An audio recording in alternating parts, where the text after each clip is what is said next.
Hey, Cornerstone, welcome back to The Connection this week. Sorry we missed you last week for The Connection, but it's good to be back this Tuesday.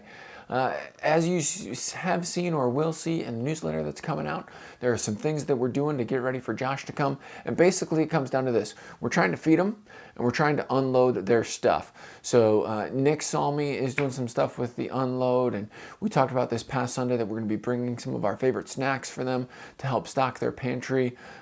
So be sure to check out the newsletter for all the information that you need about helping to just with the logistics and the physical moving in and the physical welcoming of Josh and Chanel and their two boys to the Cornerstone family. And that just leads right into what we've been talking about here on The Connection and what we talked about this past Sunday. Change.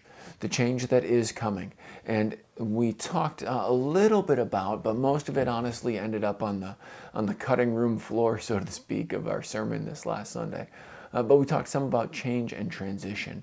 And change is coming, and when change is coming, transition is necessary. And again, I'm pulling from the book Hinge Moments by D. Michael Lindsay and appreciate a lot of his thoughts on change and transition and how those two things intersect. And he talks about this. He says, at their core, transitions are the internal adjustments by which we reorient ourselves to new environments, new experiences, and new seasons of life. He says change moves us out of our previous settled time, and transition moves us into the next one.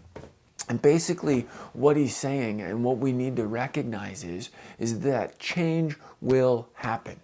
Change happens to us. Change for Cornerstone is going to come when Josh shows up on March 5th. And that change is an event in time that happens to us. And because of that event, there are transitions, internal adjustments that we all need to be able to make. And part of that is just recognizing the things that have changed.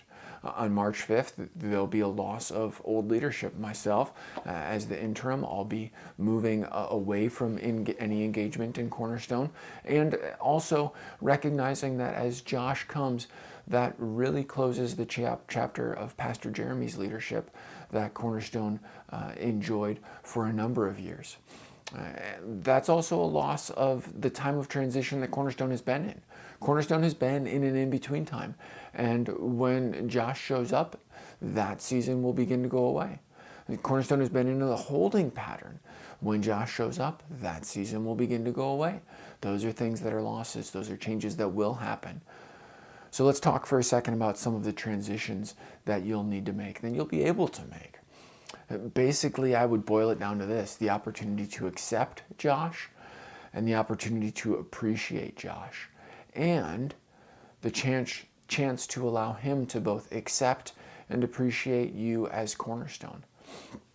And as you are able to do that collectively as the Cornerstone family, you'll be positioning yourselves for the next chapters of effective ministry, for the opportunities to continue to guide people into a dynamic relationship with Jesus.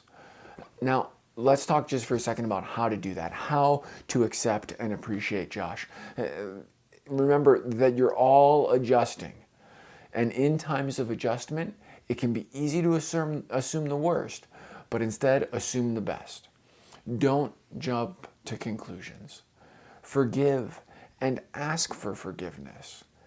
In short, Cornerstone, I just want to encourage you toward grace for yourself, for Josh, for one another as you enter this time of transition coming from the change that you'll experience. I think Ephesians 4 sums this up beautifully as Paul says this: as a prisoner for the Lord, then, I urge you to live a life worthy of the calling you have received. Be completely humble and gentle. Be patient, bearing with one another in love. Make every effort to keep the unity of the Spirit through the bond of peace.